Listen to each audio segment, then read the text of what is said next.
Hey, how y'all doing, man? This Mongo Slade. So let's talk about Carmella and Sasha Banks. First, hit me with the like button. Likes really help this channel. Also, subscribe. So let's talk about what took place on SmackDown December the 4th. And what we had was an old school face to face between Carmella and Sasha Banks. There was one side Carmella, the other side Sasha Banks. Apparently, they're not in the same room. We got to see them getting glammed up, people mussing with their hair and, mussing with their dresses and makeup and stuff like that, microphones and everything. So it started out, it just had this feel to it where it was like Love and Hip Hop, like Real Housewives of such and such. It was so catty and it was so they were sniping at each other from such a high distance that it was really like neck rolling, lip popping. It was just, it was, it was not good. It was not good. All right, so let's talk about some of the things that were said, some of the content of what was said. So Carmella's position is that Sasha Banks was jealous of her because Sasha Banks is a hard worker. She worked very hard for what she did, while Carmella got a lot of success without working very hard. That she was, and if you look at Carmella's background, you know that her background is not in wrestling. Her background is she was a cheerleader. I believe she was a Lakers dancer or something like that. She's not the only one. There's a lot of dancers on the roster. Naomi, who danced for the Orlando Magic, she was a dancer. Lana is a dancer. There's a lot of those types of women on the roster. A lot of dancers, and but you have to be athletic to be a dancer. So she said, I jumped off my couch on a whim, came into the WWE, and was able to be successful. I won, the first women's Money in the Bank match. I was SmackDown Women's Champion longer than you were a champion of any kind, or all of your title runs combined. You'll never be like me. You're fake Nicki Minaj, all this stuff. So then Sasha Banks comes back that, Carmella has had help. The guy with no chin, he's talking about James Ellsworth, helped her win the Money in the Bank. She hasn't really done anything on her own. And I was like, okay, fair enough. And, Sasha Banks is the best. Sasha Banks is, the baddest bitch in the company. Carmella ain't never faced her before. They talked about, training together in the PC, that they know each other really well, but they've never had a match against each other. So I was like, okay. The content was fine. The delivery of it was not good. The delivery was, I just, if you close your eyes and just listen to it, especially Sasha Banks, the way she talks, it's so weird.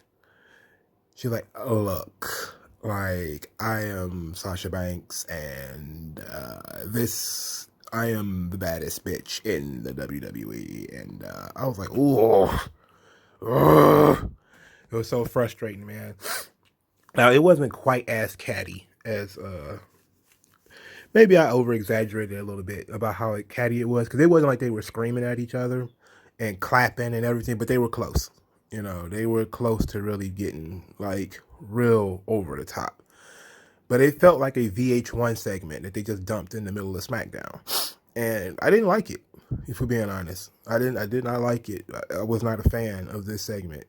I just think they need to go more wrestling. I mean, I appreciate that they try to do something a little bit different, but it did feel a lot like I said, one of those reality TV show segments where the women just yell at each other or they snipe at each other passive aggressively, and I've never been a fan of that stuff. I hate that stuff.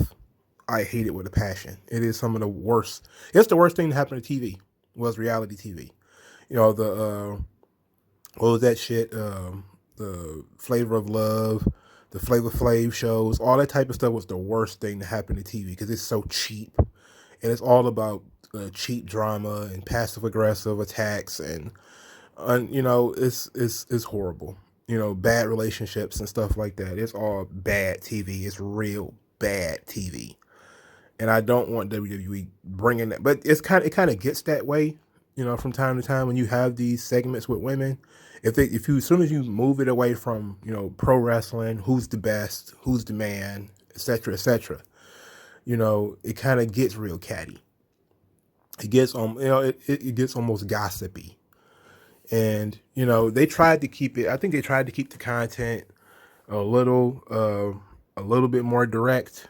But when you got these two chicks and they're sitting here all glammed up, and they're snapping their fingers, like Carmella got magic TV powers where she can turn off her side of the screen, she's like, and turn her screen off. And I was like, oh, okay, whatever. Whatever. But they've been doing this for weeks where Sasha Banks has been coming out in all these weird outfits, and looking how a TV star should look. And Carmella has kind of been doing the same thing, kind of inflating herself, the new Carmella that they've kind of inflated to make her seem like she's like a really, really big star. So, but, I didn't really like this segment because I didn't really like the content. I didn't really like the delivery. I didn't really like the cattiness of it. I just wasn't a fan. But it did make me think that we do kind of have to ask the question of where are we going with Carmella? And, because you do have this question that they've been building up Carmella since, I don't know, September maybe even before that, with the various vignettes. And then they had her attack Sasha Banks for 3 weeks in a row. Now, do you just have, this is the first time ever that they've wrestled. These are two women with, Sasha Banks has a significantly larger fan base, but Carmella has her own little pocket of the fan base. Carmella hasn't really been pushed as a serious wrestler ever, but she hasn't really gotten a run since 2017. 2017 was a good year for Carmella. That's the year, I believe that's the year she won the Money in the Bank, and she was SmackDown Women's Champion for a long time. She actually got to beat Asuka. I'll never forget that. I think she beat Asuka twice. So she had like a good 2017, but everything after that has been kind of blah. Because, she had a good run with R-Truth, but she wasn't a serious performer with R-Truth. She was more of a comedy jobber, So you have this opportunity with Carmella where you've been building her up. Do you just have Sasha Banks pop that balloon? And, I mean, you could. Wrestling is not, wrestling is not, wrestling is not above, building somebody up just to lose. I mean, people do it all the time. It's actually quite commonplace in the wrestling business where you build somebody up just to lose. But Carmella has been around for a long time, so what do you do with her if she just loses? I mean, do you do a thing where Carmella loses and then we just go on a string of Carmella losing to Sasha Banks, and then what? And then what? So you really don't, do you really help Sasha Banks by having her beat Carmella? And Carmella really has not done anything since returning other than beat up Sasha Banks. So, you still got some weeks, you guys still got some time before TLC. So what you could do in order to fix this is you could really put some steam behind Carmella by having her, win some warm-up matches. She needs to win up warm-up matches because it'll be fine for Carmella to lose, but if she can't lose her first match back, like that just looks bad. And I get maybe they want to keep how Carmella looks under wraps. They want to, try to protect the gimmick. I think she has new music too. So the whole new package, they might want to keep it under wraps for a little bit. But they need to give her some wins or make her look different. Show that she looks different. Show that she's more, she's a different Carmella. She has a different finisher, or she has a different moveset, or a different approach to the match, or something like that. Let her work out the kinks of her character instead of just throwing her out there with Sasha Banks just to get beat. Because Sasha Banks is a star.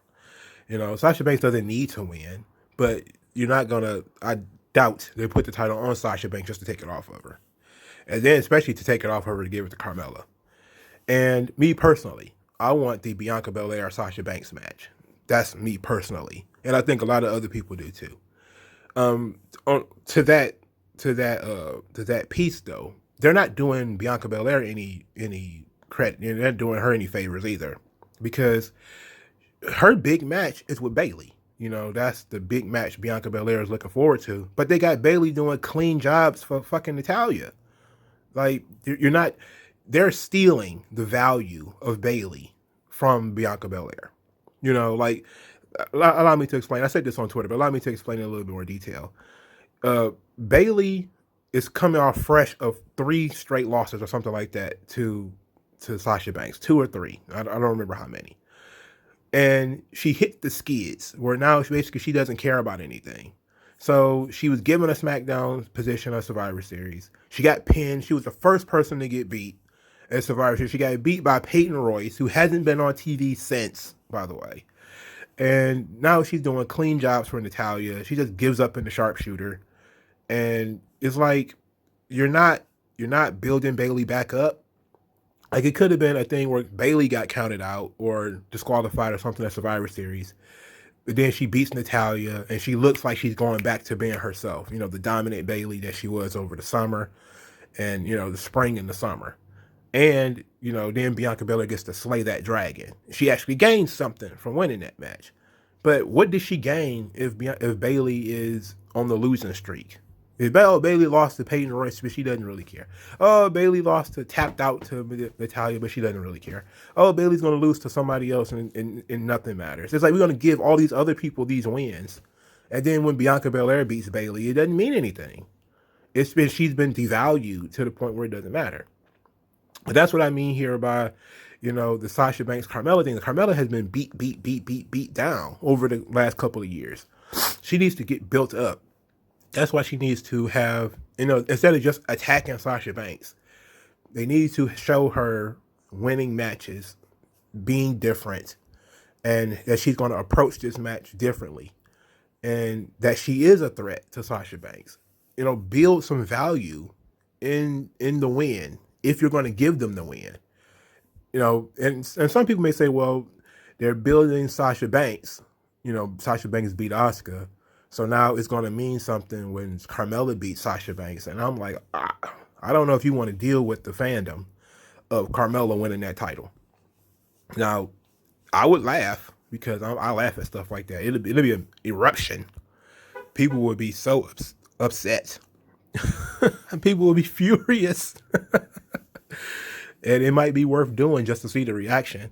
But I don't see how that helps. I think that you're just going to have Carmella lose to Sasha Banks. Now, where we go from there? I don't know. I mean, maybe there's a plan, maybe there isn't. I noted that Sasha Banks has said she wanted more TV time, and she feels like she's a bigger star than Roman Reigns, and she should get more TV time. But she doesn't have the depth of character that Roman Reigns has. She needs. You know, she got a lot of TV time over the summer, and while Roman was gone, so I don't want to hear that. But let me know what you guys think in the comment section below. Like this video, share this video, subscribe to this channel. Thank you guys for listening, and I'll talk to you guys later.